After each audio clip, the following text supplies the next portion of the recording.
inclinamos nuestros rostros con las Biblias en la mano, con gratitud a Dios por su palabra disponible con toda libertad para nosotros en esta mañana.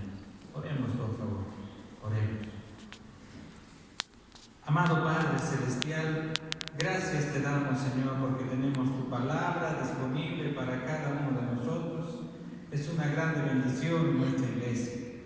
Sabemos, Padre, las limitaciones en otros lugares del Evangelio, pero tú nos bendices, Señor, cada escuela dominical, cada domingo, para tener tu palabra en nuestro idioma con toda libertad. Por eso, Padre Santo, te rogamos, háblanos mediante tu palabra, háblanos mediante tu escritura. Te lo suplicamos en el nombre de tu Hijo amado Jesús. Amén y amén. Amén. Uno de los deportes, queridos hermanos, más conocidos en el mundo acuático y más queridos es el remo olímpico. Las distintas categorías que hay para poder remar.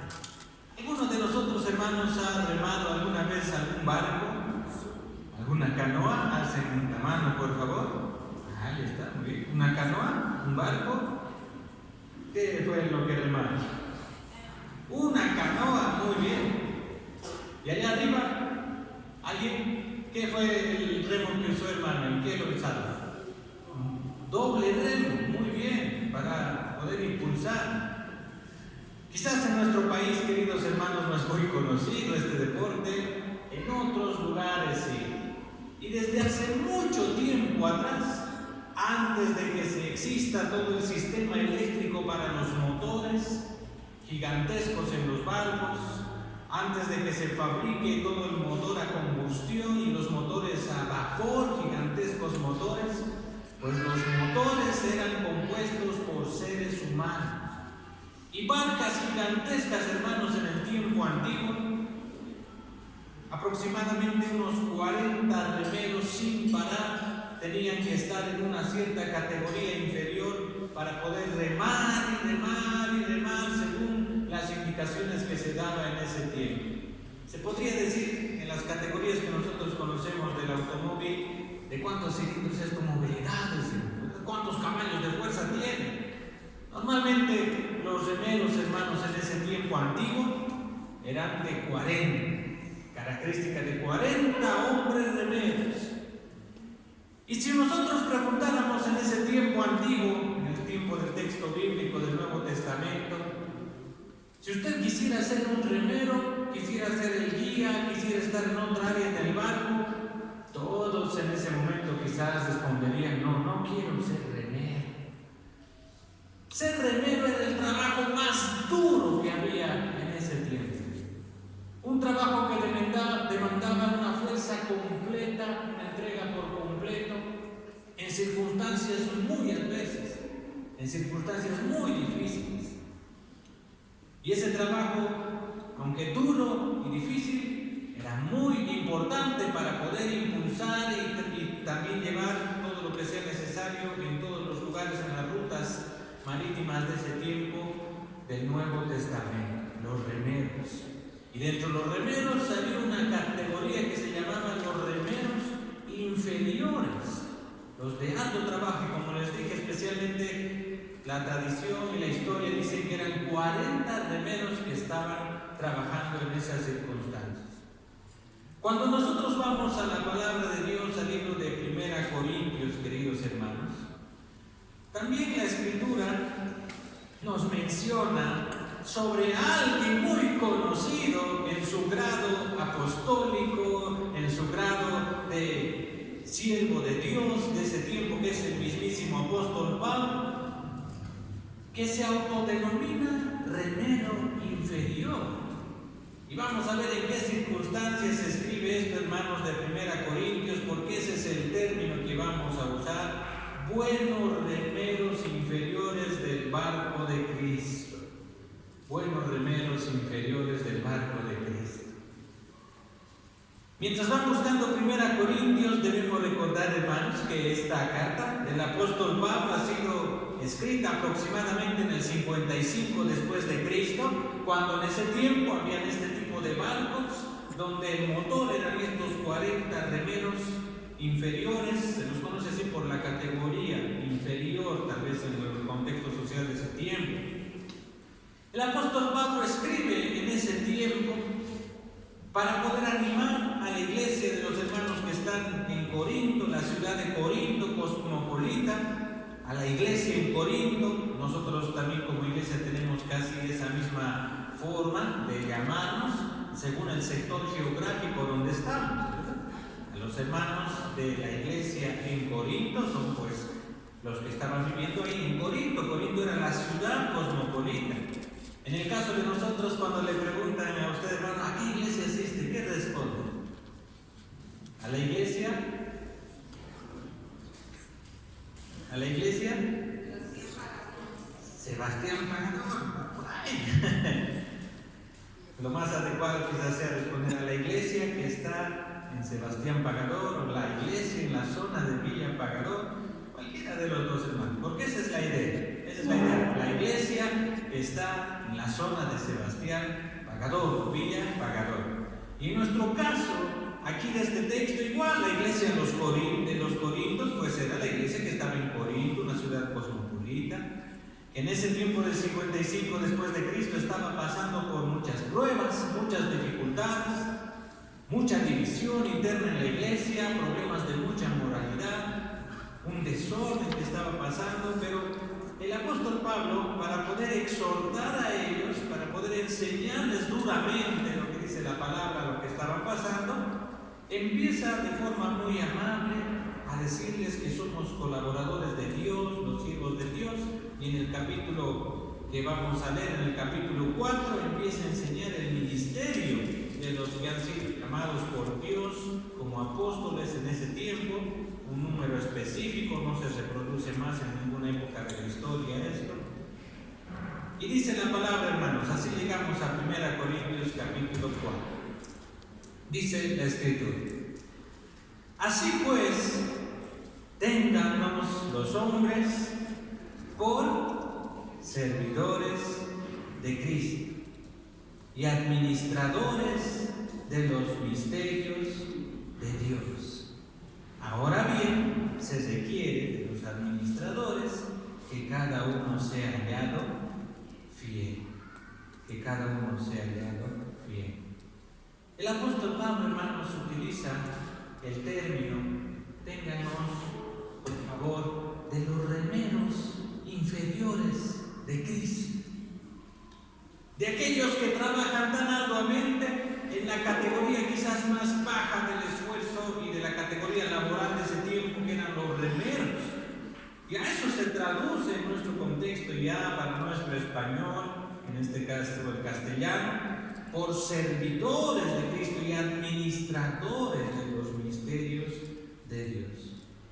Y aprendemos, hermanos, que nosotros también debemos ser esos buenos remeros inferiores del barco de Cristo.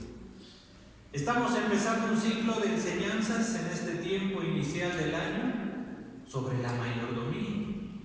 Y hablar de mayordomía tiene que ver, en primer lugar, en ubicarse en cuál es nuestra situación de nosotros los creyentes ante lo que Dios nos da. Antes de entrar a todos los detalles que se va a ir viendo los demás domingos, recordamos, queridos hermanos, que nosotros también somos esos remeros inferiores del barco de Cristo. El apóstol Pablo dice eso. El apóstol Pablo, teniendo tal vez mucha trayectoria en su llamado, en su ministerio, un equivalente a 2 doctorados que tenía en la escuela de ese tiempo, su grado militar, todo su trasfondo, de donde había él sido liberado para Cristo, él dice a quienes son una élite muy grande en ese tiempo, a los de Corinto: téngannos como servidores de Cristo, administradores de los misterios de Dios. Ténganos como remeros inferiores de Cristo. Esa es la actitud, queridos hermanos, que nosotros tenemos ahora, el cual Dios demanda hacia nuestro Dios, de parte de cada uno de nosotros hacia Dios, sabiendo que es Dios quien nos ha provisto de todo lo que somos, de todo lo que tenemos. Y Él nos confía a nosotros posesiones, bienes, nuestra vida misma para administrarlo para gloria de Dios. Y en ese proceso de ser remeros inferiores del barco de Cristo, es necesario que el que administra, que cada uno dice sea hallado fiel, el versículo 2. Los administradores, que cada uno sea hallado fiel. Ahora, queridos hermanos, vámonos a recapitular un poco en este culto introductorio a la mayordomía. En esa actitud realmente de reconocer de lo que Dios nos da, eso tenemos nosotros. De lo que Dios provee, lo que nos ha facultado, eso administramos como buenos servidores de Cristo. Y recordamos algunos conceptos que lo vamos a desarrollar durante todas estas semanas. Uno de esos primeros conceptos, claro, es el de mayordomía. Y este tema de mayordomía, hermanos, es un tema tan importante en la doctrina bíblica que también ante las autoridades de afuera está muy bien en claro. ¿Por qué digo ante las autoridades de afuera? Nosotros como iglesia que está aquí en la zona de Villa Pagador, Iglesia Sebastián Pagador, tenemos una personería jurídica en la cual estamos afiliados con la Unión Cristiana Evangélica, y como miembros de la Unión Cristiana Evangélica, nuestra personería jurídica 68486 tiene también una resolución ministerial en el área de culto, y ante el Estado Plurinacional de Bolivia en el aspecto legal administrativo, es una iglesia, es miembro de una denominación que cumple todos los requisitos que la ley mismo dice para el área, en términos de ellos, religioso. Y los personeros del gobierno saben que para nosotros, como está escrito en nuestro estatuto de la Unión Cristiana Evangélica, mayordomía es la administración de todos los bienes materiales e inmateriales que poseemos. La administración de todos los bienes materiales e inmateriales que poseemos. Y les hemos hecho recuerdo a la autoridad competente que en el caso de los hijos de Dios, nosotros, la iglesia, estamos hablando de la capacidad que Dios nos da, de los dones espirituales que el Señor da al creyente para bendición de la iglesia, de los talentos o habilidades que tenemos nosotros, de nuestro tiempo, de nuestra economía, de nuestro dinero, etc. Y hemos puesto esto en nuestro documento legal, para el servicio y la gloria de Dios como buenos administradores de sus bienes puestos en sus manos. Y también les hemos puesto este versículo que está en el capítulo 4 de 1 Corintios. Entonces, hermanos, de forma interna, como hijos de Dios, miembros de nuestra iglesia, pero también de forma externa, tenemos esta convicción que mayordomía es la administración de los bienes materiales e inmateriales para el servicio, para gloria de nuestro Dios. Y hemos usado también ese mismo concepto. Ahora, en base a eso, queridos hermanos, nosotros estamos comprendiendo y debemos tener siempre bien en claro que el creyente, el Hijo de Dios, es un remero de Cristo, un remero inferior de Cristo. Eso significa un mayordomo al servicio de la obra de Dios, del barco de Cristo. Ahora, nosotros, hermanos, somos mayordomos, no somos los dueños, somos mayordomos, administradores. Y ese es el concepto de un mayordomo, un administrador de las pertenencias de nuestro Dios y Padre Celestial. Ahora, en nuestro país, hermanos, esta práctica todavía se sigue conservando en algunos lugares de nuestra linda llamada Bolivia. Por ejemplo, en el contexto veniano. Alcen la mano, por favor, quienes nacieron o vivieron en el Beni mucho tiempo. Allá hay una manito. Muy bien.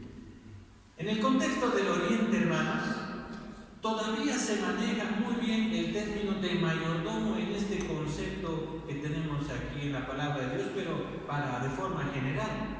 El dueño de una hacienda contrata y confía en un mayordomo, y ese mayordomo está puesto para el cuidado de todo su ganado, por ejemplo. Y este mayordomo tiene beneficios para todo lo que está trabajando, tiene cierta autoridad en el sentido de todo lo que está bajo su administración para decidir, pero el único dueño de todo eso es el propietario. Ese mismo concepto, hermanos, es el que se maneja en esto, lo que dice el apóstol Pablo, con respecto a que nosotros somos mayordomos de lo que Dios nos da, y se requiere que como buenos administradores y mayordomos, pues cada uno sea hallado fiel. En la palabra de Dios se habla mucho, hermanos, sobre este tema, sobre la mayordomía. Y en eso recordamos nosotros algunos conceptos sobre el significado ahora de mayordomía. Y hay muchos términos, muchas palabras que usa el apóstol Pablo, los autores del Nuevo Testamento especialmente. Uno de esos términos es el que les acabo de mencionar, de mayordomo. Mayordomo. Que el apóstol Pablo en su idioma dice oikonomos. Esta es la palabra, hermanos, que describe al trabajo de un mayordomo, que es el responsable de la administración de los bienes del amo, del dueño, que tiene cierta autoridad para la administración. Y en ese tiempo normalmente era un esclavo. En el tiempo cuando se escribe esto de 1 Corintios 4. Era esclavo en su situación en ese tiempo, pero era alguien muy confiable. Era alguien que había sido escogido específicamente para esta tarea tan importante. Y ese es el término también que se utiliza aquí, ¿verdad? Ahora, cuando una persona, hermanos, estaba en una posición de autoridad sobre otras personas, en el sentido de mayordomo, era responsable de las vidas de esas personas, aún siendo esclavo. Hablando de esclavo, el otro término que la palabra de Dios utiliza para mayordomía y del que ejerce eso es doulos, de donde se traduce la palabra esclavo. El esclavo en ese tiempo pertenecía a otra persona.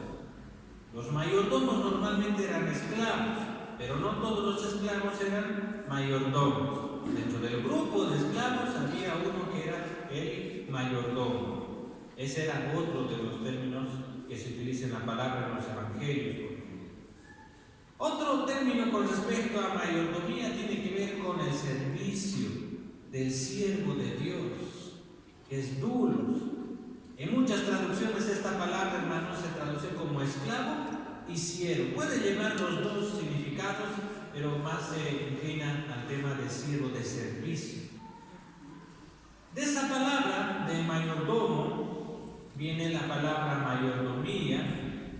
Y la mayordomía, como les decía, es ese oficio o función del mayordomo en una persona y habla de nuestra responsabilidad que tenemos con respecto a lo que Dios nos ha dado.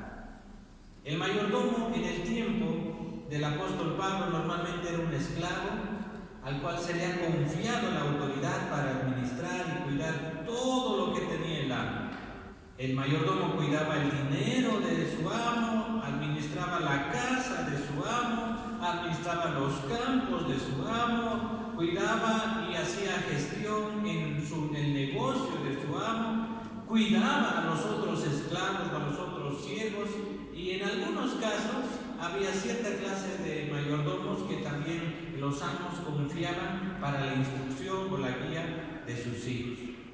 Dentro de eso se va a llegar un momento, hermanos, en que en estos domingos vamos a estudiar a uno de los que resalta más en la Biblia como buen mayordomo.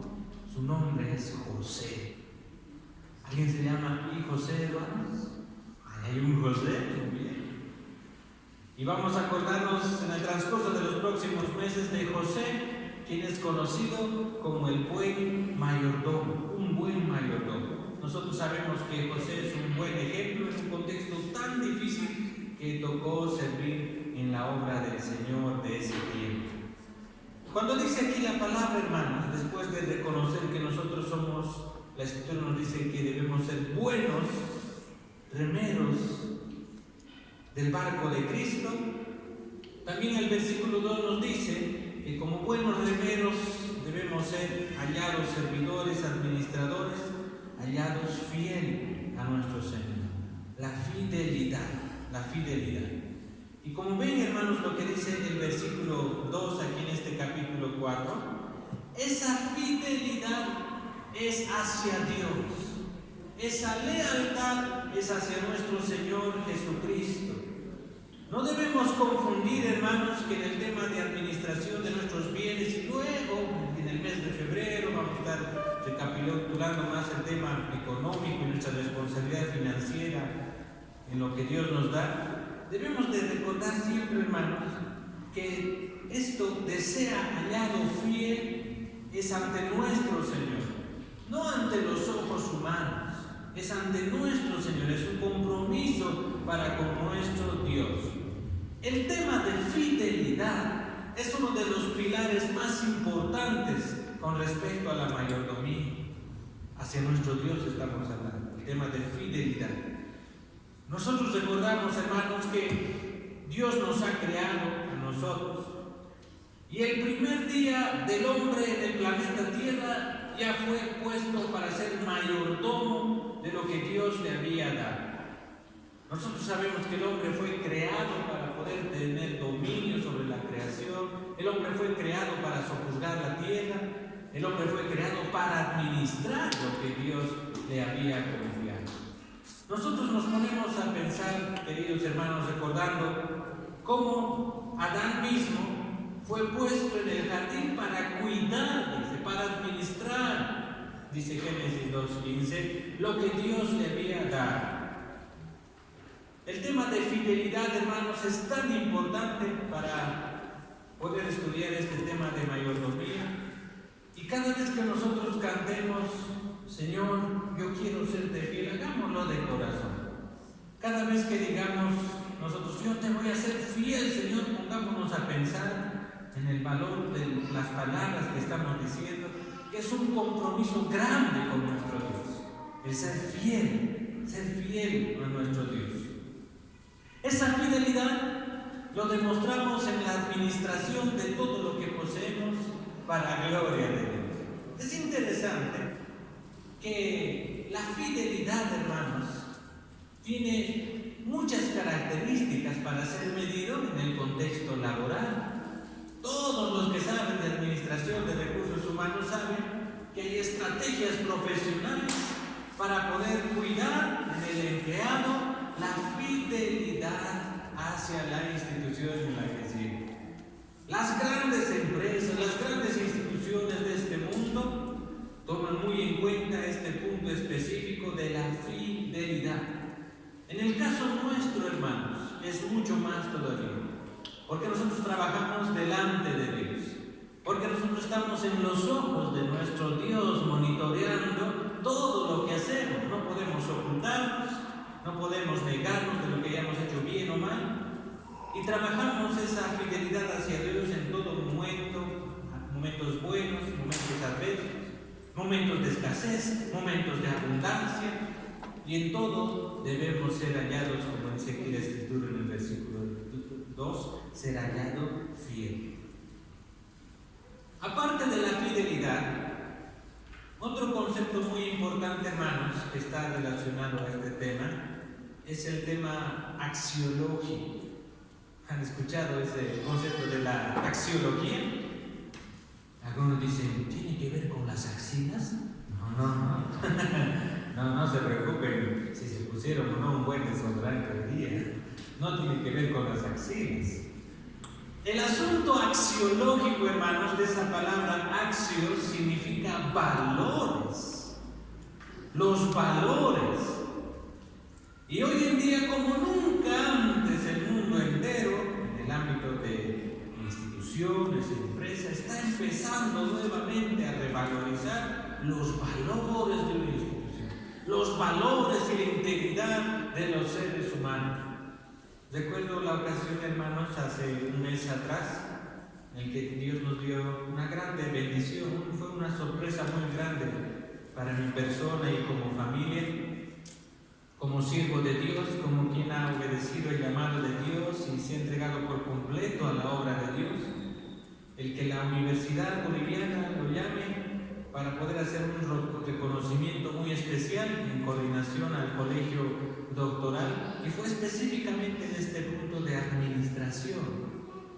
Y los exponentes que vinieron de varios países para animar a todos los doctores que estaban todos ahí sentados escuchando esa enseñanza, todos en algún momento enfatizaron muy bien los valores. Los valores. No se olviden de su ética laboral, de los valores por encima de todo. Y eso se está haciendo ahora, hermanos, como nunca antes. Y eso está también en una armonía con lo que nosotros sabemos de qué es lo que está pasando en este mundo, que cada vez está peor, el mundo está cada vez más duro y difícil, más complicado. Pero por el otro lado se está revalorizando este aspecto axiológico, los valores. Cuando hablamos nosotros de esto de valores, hermanos, tenemos en mente, como hijos de Dios, las palabras de nuestro Señor Jesús, que nos dijo: donde esté su tesoro, allí también estará su corazón, dijo el Señor. Entonces, hermanos, hablando sobre este tema del corazón, donde está realmente nuestro tesoro, allí está nuestro corazón. Y cómo manejamos nuestro tiempo, nuestros dones espirituales, nuestro talento, nuestra economía.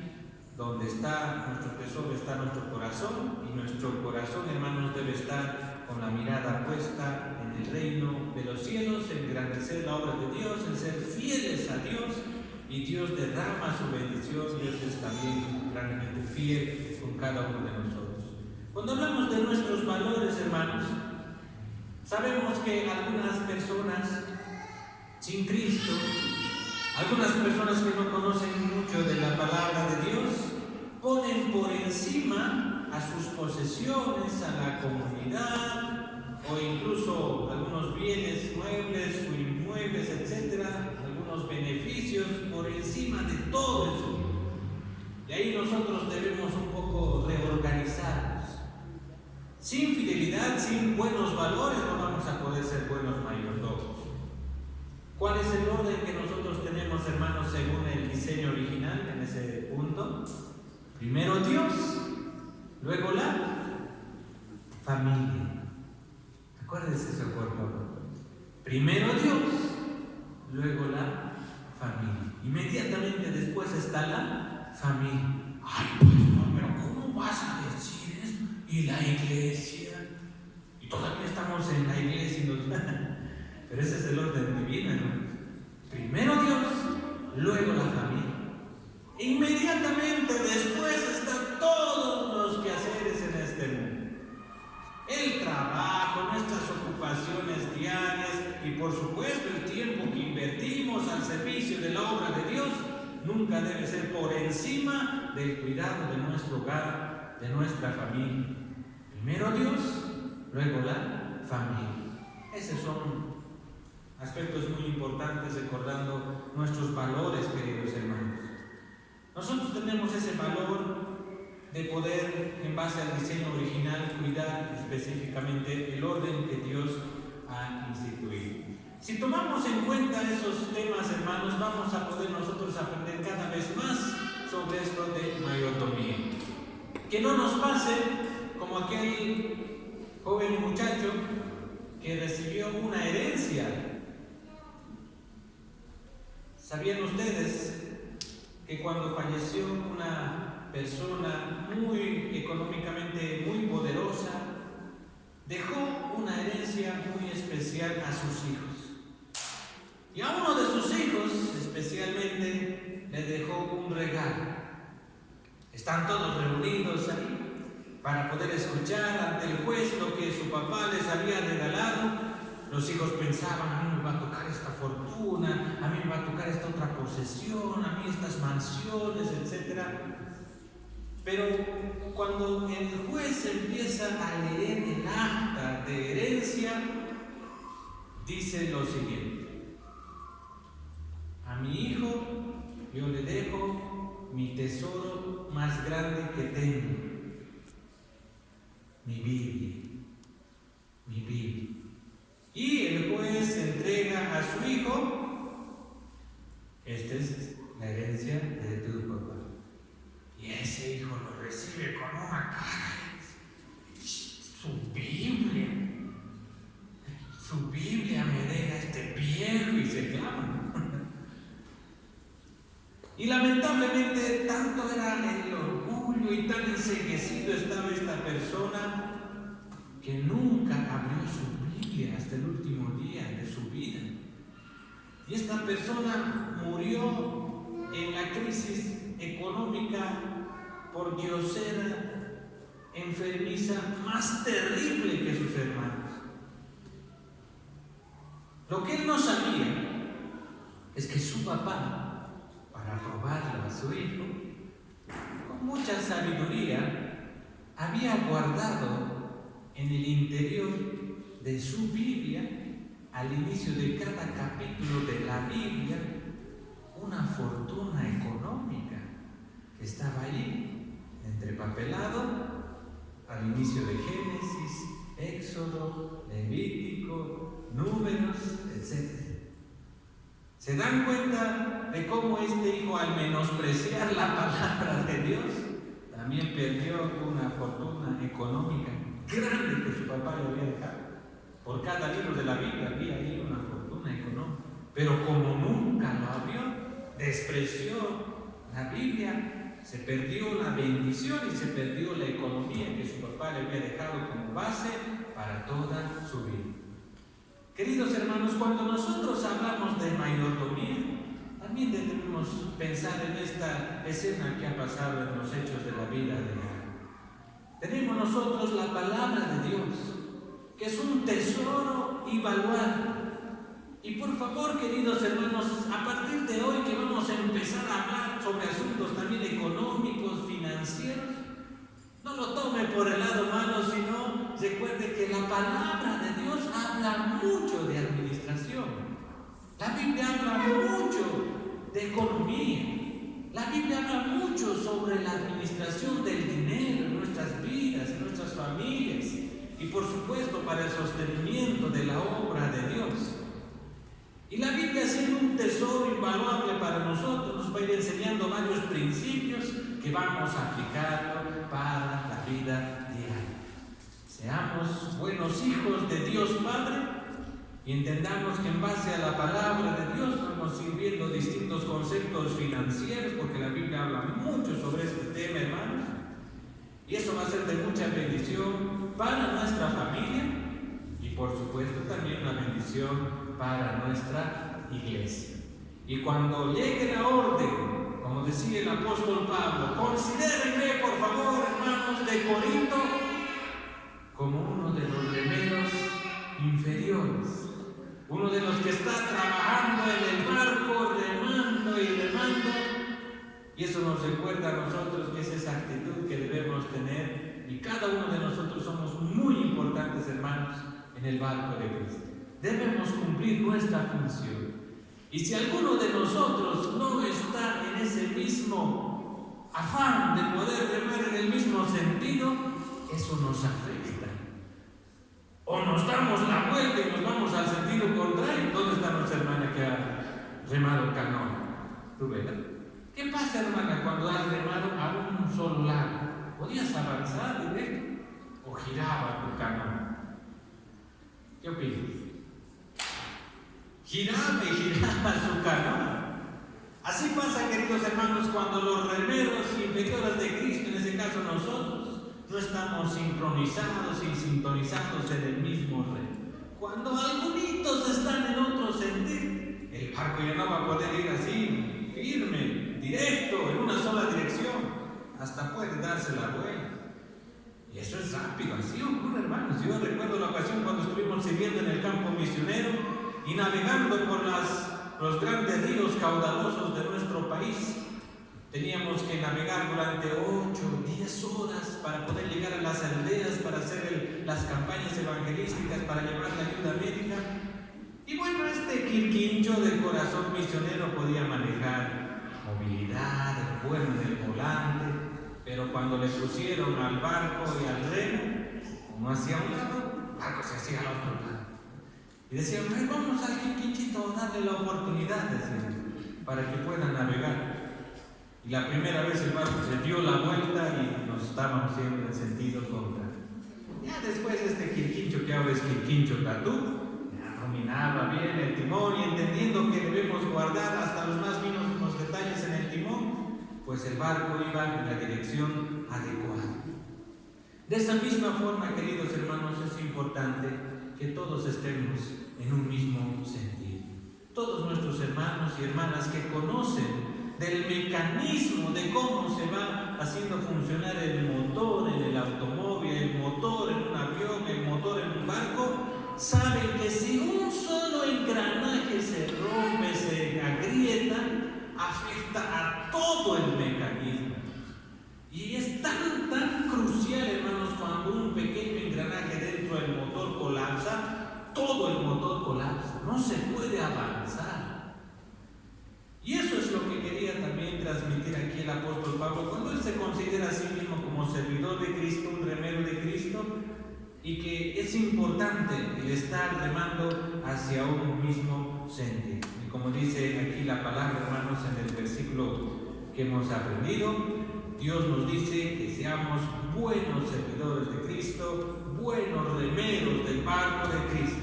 Y en lo que Dios nos examina, que cada uno seamos hallados fiel en nuestro hogar, fiel en el lugar donde trabajamos, fiel en nuestro desempeño en el liderazgo y en el ministerio de la iglesia, fiel como testimonio público, fiel ante Dios. Amén, hermanos. Con eso en mente vamos a orar y vamos a dar gracias a Dios, hermanos. Te animo, por favor, a que nos pongamos en pie y con una actitud de gratitud agradezcamos a Dios por la vida que tenemos, porque eso ha sido dado por Dios para que nosotros administremos nuestro cuerpo, administremos nuestra salud. Agradezcamos a Dios porque todo este tiempo Él siempre ha provisto un alimento para nuestro hogar. El día de ayer hemos estado durmiendo bajo techo. En este momento tenemos algo que cubre nuestro cuerpo y nuestra ropa. Elementos tan básicos, pero también ante la Escritura que son muestra del poder de Dios obrando en nosotros. Pero también agradezcamos por la familia que tenemos, por el techo que el Señor nos ha dado, por los recursos que están a nuestra disposición, por nuestro trabajo, por nuestro negocio. Todo le pertenece a Dios y Él nos ha confiado como buenos mayordomos y nosotros debemos ser hallados fiel en todo. Oremos por todo. Oremos.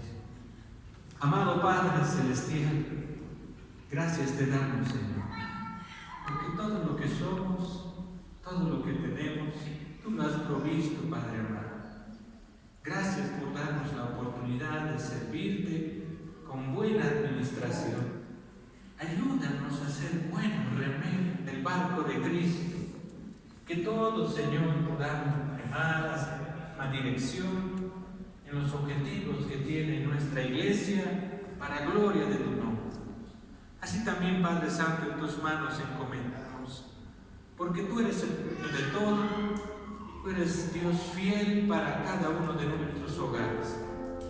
Oramos, Padre amado, por provisión para cada una de las necesidades de las familias que estamos en este momento en tu casa de oración. Provee, Señor, todo lo necesario.